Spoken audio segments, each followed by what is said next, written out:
Hare Krishna everyone, Hare Krishna, welcome back to Shravanam Diaries podcast. I'm your host Sulalita Devidasi and we're continuing to read teachings of Lord Caitanya by His Divine Grace Srila A.C. Bhaktivedanta Swami Prabhupada. Jai. So, chapter 26, the Bhattacharya is converted.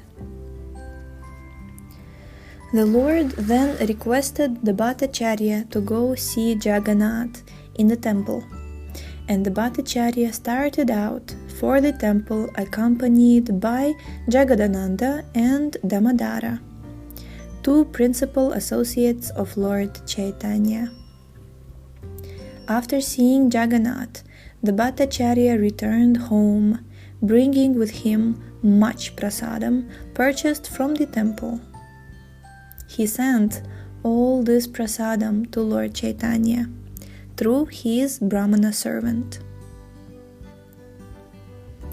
The Bhattacharya also dispatched 2 verses written on a palm tree leaf, and requested Jagadananda to go to do him a favor by delivering them to the Lord.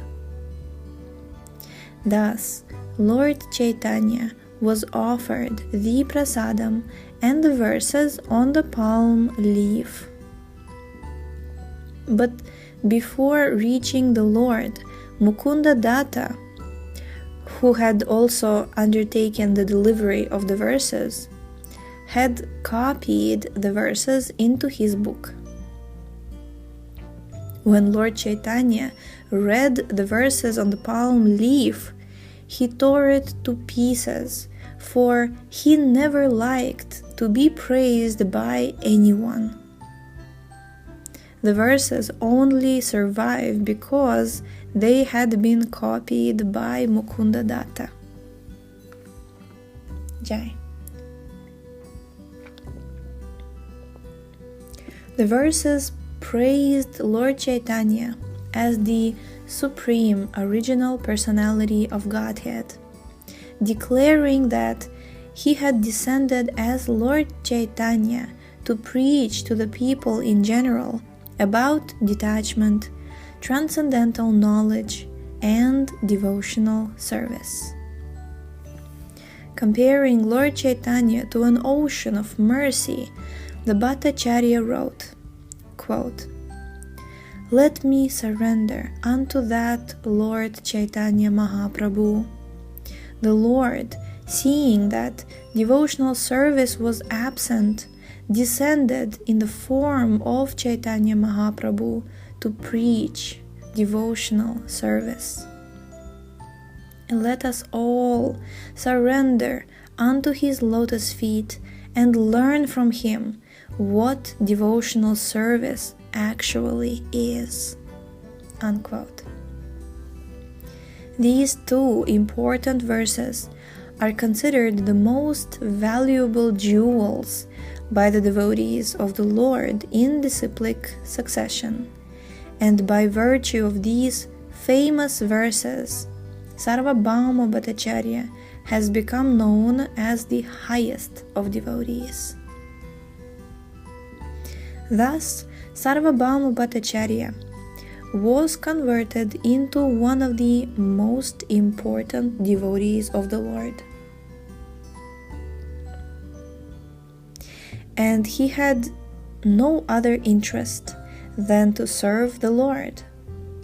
His only concern was to think of Lord Caitanya constantly, and this meditation, along with chanting, became the main purpose of his life.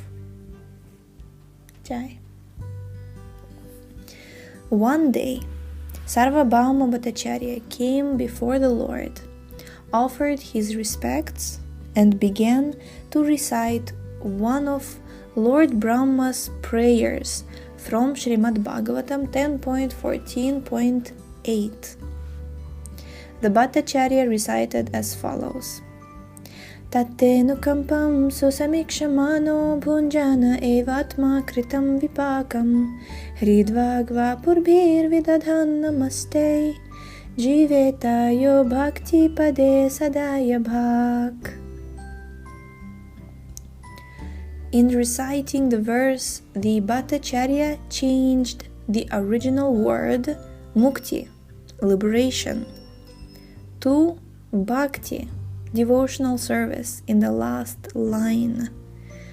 The meaning of the verse is, quote, a person who devotes his mind, body, and speech to the service of the Lord, even though in the midst of a miserable life caused by his past misdeeds, is assured of liberation. Why have you changed the original verse? The Lord asked the Bhattacharya. The word is mukti, and you have changed it to bhakti. The Bhattacharya replied that mukti is not as valuable as bhakti, and that mukti is actually a sort of punishment for the pure devotee.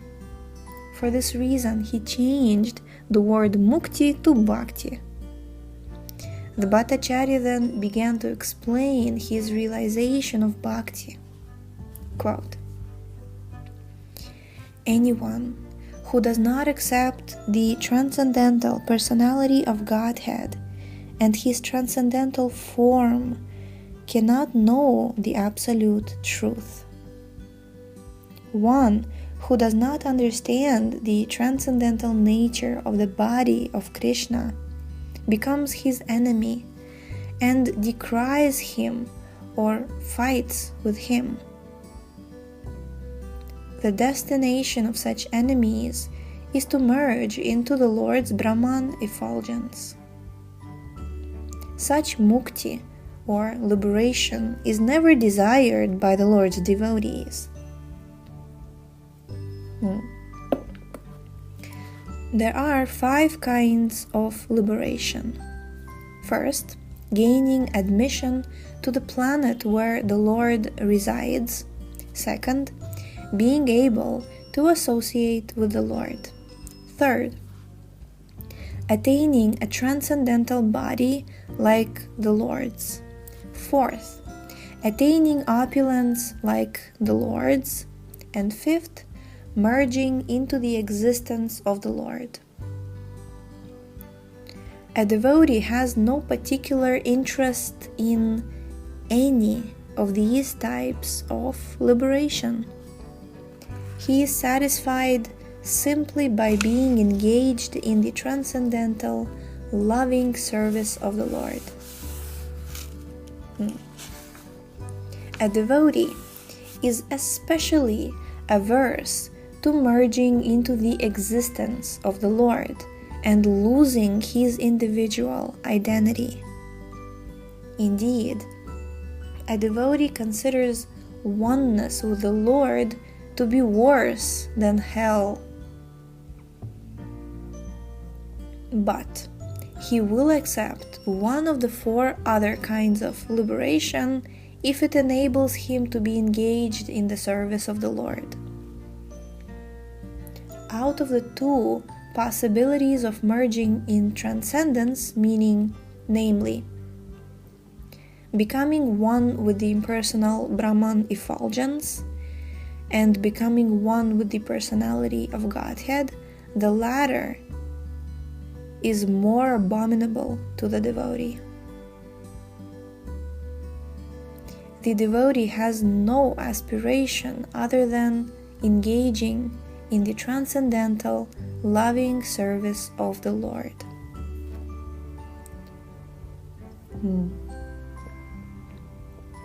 Unquote. On hearing this, Lord Caitanya informed the Bhattacharya that there is another meaning to the word mukti pade.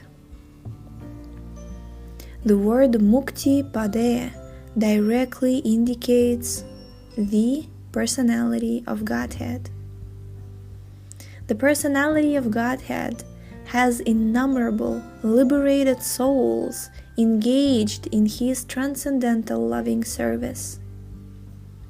And he is the ultimate resort of liberation.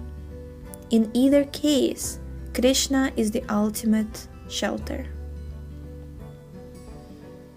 Despite this reading, Sarvabhauma Bhattacharya replied, I prefer Bhakti Pade to Mukti Pade. Although according to you there are two meanings to the word Mukti Pade, still, because this word is ambiguous, I prefer Bhakti Pade to Mukti Pade. Because when one hears the word Mukti, he immediately thinks of becoming one with the Supreme. I therefore even hate to utter the word Mukti. But I am very enthusiastic to speak of Bhakti. At this, Lord Caitanya laughed very loudly and embraced the Bhattacharya with great love. Thus, the Bhattacharya, who had taken pleasure in explaining Mayavada philosophy, became such a staunch devotee that he hated even to utter the word Mukti. This is possible only by the causeless mercy of Lord Caitanya. The Lord is like a touchstone, for by His grace He can turn iron into gold. After the Bhattacharya's conversion, everyone marked a great change in him, and they concluded that this change was possible only by the inconceivable power of Lord Caitanya. Thus, they took it for granted that Lord Caitanya was none other than Lord Kṛṣṇa himself.